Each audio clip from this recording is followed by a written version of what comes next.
What is up, and welcome back to another episode of Blood and Beer, the show where we talk blood sport and we drink beer. I'm your host, Matt, and UFC's back, MMA's back. We got competition again. We had a little lull in the action at the end of 2022 going into 2023, as we always do with the combat sports world. It kind of winds down. Not as many events going on as they take. It's almost like their off season, their 1 month off season. But we're back. We got an event to preview today. It's going on this Saturday. UFC Strickland versus Imavov. It was supposed to be Strickland versus Gastelum, or Imavov versus Gastelum. But we'll get into that in just a moment. And then we also have Dylan Dennis versus KSI. They were supposed to fight this weekend as well. That fight got canceled. Dylan Dennis pulled out. They said that he didn't have a camp put together. He wasn't taking it serious, didn't have a coach. So he pulled out a week before the fight. And that was supposed to be a pay-per-view on DAZN, so that was a big deal. And then before we do this preview and then get into other news going on in the MMA world and introduce our beer, it's with heavy hearts that we announced that Victoria Lee, 18-year-old prospect from One Championship, has passed away on December 26th. The details about her passing, they haven't come to light yet, but she was an undefeated prospect for One Championship, and she had a lot of aspirations. Her brother and sister were both champions in one, and she was going places, so we're not sure what happened there, but it's very sad to see someone pass away at such a young age. We've had a lot of deaths in the MMA world to close out 2022 with Stephan Bonner, Anthony Rumble Johnson, and now Victoria Lee. So rest in peace to her. All right, now we'll go ahead and introduce our beer. Today's beer of choice, we're rocking with Stacy's Mom by Evil Genius. It's a Citra IPA, whatever that means. Came out looking a little dark, but not like a stout dark. So we're gonna try this out, see what it is, give her a score.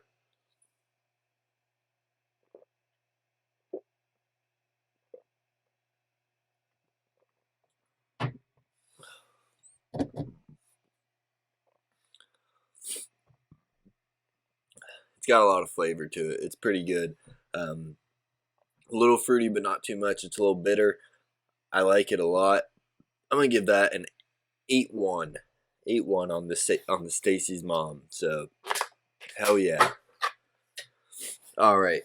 But this card today, we're doing a pick'em on some of the fights I feel most confident making the picks for, and I'll give you a parlay at the end of it, and then we'll jump into some more MMA news. But as I kicked off the show, saying this fight card was supposed to be headlined by Gastelum versus Imavov. Kelvin Gastelum was supposed to take on Nasruddin Imavov. And just yesterday, Monday, it was announced that Gastelum had to pull out of the fight. He got a tooth knocked out during training. It also looked like he had staph infection on his face from the picture. But he had to pull out, and immediately they announced that Sean Strickland would be stepping in to take his place. And if you remember, Strickland was the headliner for the last UFC card where he took on Jared Cannonier in a 5-round fight. I think that was December 17th. So this dude's being active, but they say Sean Strickland is always ready to go. His training style is all sparring for the most part, so he doesn't really put camps together for certain guys normally. I think he's going to be ready. It's going to be a fun one. We'll get into that in a moment, but we'll kick things off with some of the prelim fights. Charles Johnson versus Jimmy Flick. Jimmy Flick, he's 1-0 in the UFC, but he hasn't fought since December of 2020. He had a brief retirement, if I'm remembering correctly. I believe his father had passed away, and he retired because this was just something he did with him. He's back. He's taking on Charles Johnson, who, dude's a phenomenal striker, I think. He uses his range really well.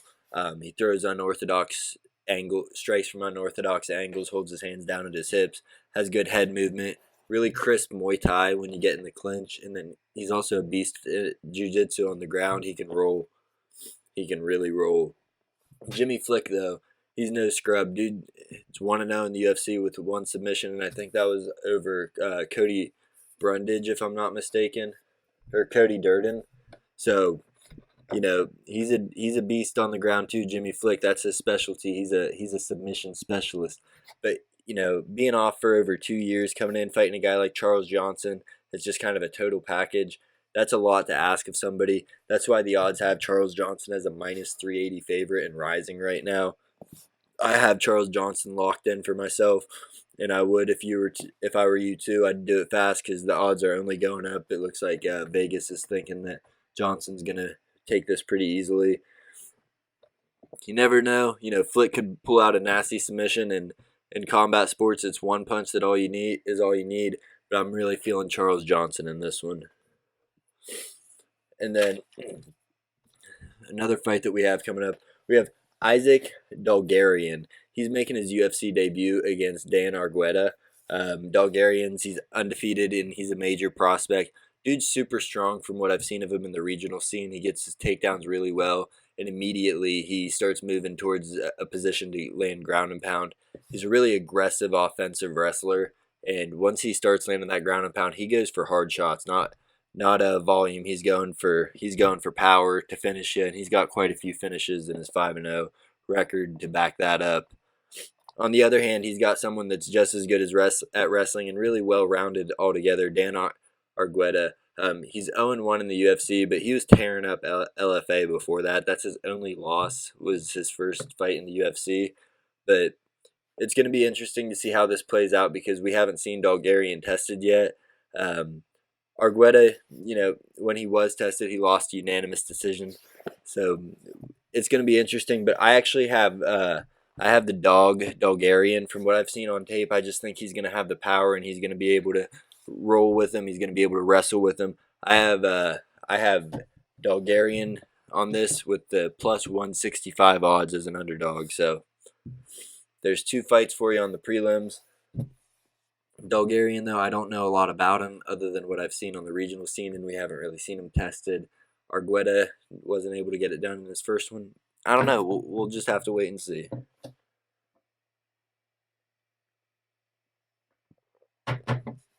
All right. And then one fight that's probably going to be fireworks, I would imagine. It's striker versus striker. We got Claudio Ribeiro. He's taking on Abdul Razak Al Hassan. And yeah, like I said, striker versus striker. Both these guys got dynamite in their hands. Al Hassan's a great kickboxer, has really strong kicks and punches, just one-punch knockout power, undoubtedly. On the other hand, Ribeiro, he's coming off his Dana White Contender Series victory where he landed a 25-second knockout with just a vicious hook. He's got super crisp boxing. I think this fight's going to be a one-round event, and it's just going to be whoever lands that big shot first when they're exchanging. But it's pretty much a pick 'em at this point. I'm going to say Ribeiro takes it just because I have seen Al Hassan be a little gun shy in some of his fights. It could go either way because it's just that one shot that we need to land. But with a pick 'em, I'm picking Ribeiro just because I'm hesitant to bet on Al Hassan from what I've seen in the past from him. He gets a little gun shy in the moment. But that's what we have for the prelims. On the main card, we have Umar Nurmagomedov taking on Raoni Barcelos. Umar Nurmagomedov, he's like a 135-pound Khabib. The dude is just suffocating with his wrestling. He gets on top and he smashes. He looks for those submissions. He's undefeated, and dude's just a beast. It'll be an absolute shock if he loses to Barcelos. Barcelos, he's a real well-rounded martial artist, a really good striker as well, but there's levels to it, and the Nurmagomedovs, the people that train under Khabib and have been training with Khabib his whole life, like Islam, like Umar, like Usman Nurmagomedov, they're all just levels above everyone else. So he's a minus 700 favorite. I'm rolling with him. I bet on him last week when the odds were at minus 490, so his odds are going way up too.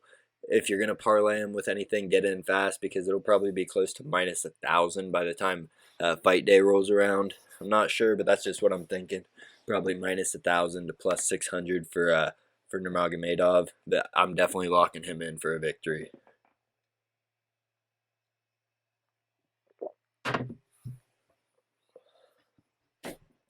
All right.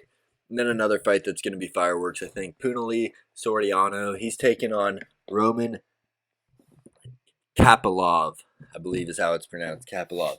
Soriano, this dude, he's got really just dynamite hands and a really high fight IQ. He seems like he knows where to hit you to make it hurt. He just finds those openings and can really do damage with all his strikes. And then on the other hand, we have Kapilov, who's just a really good boxer, really good striker altogether. He's from Russia. He's not really a wrestler though. He's one of the few strikers that are coming out of Russia right now, and he's a dog. But I think the odds are favoring Soriano because Soriano is so athletic. I mean, his takedown defense is absolutely elite. He's a super flexible guy, so if he does get taken down, he can just put his knee under his butt and just push himself up.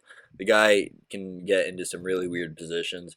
I'm going with Soriano just based on the power and his awkwardness. And at minus 165, I think those are really good odds for Soriano. Oh, I'm running out of breath. Goodness. All right. And then we have Dan Ige in the main event. He's taking on in the co-main event, Dan Ige versus Damon Jackson.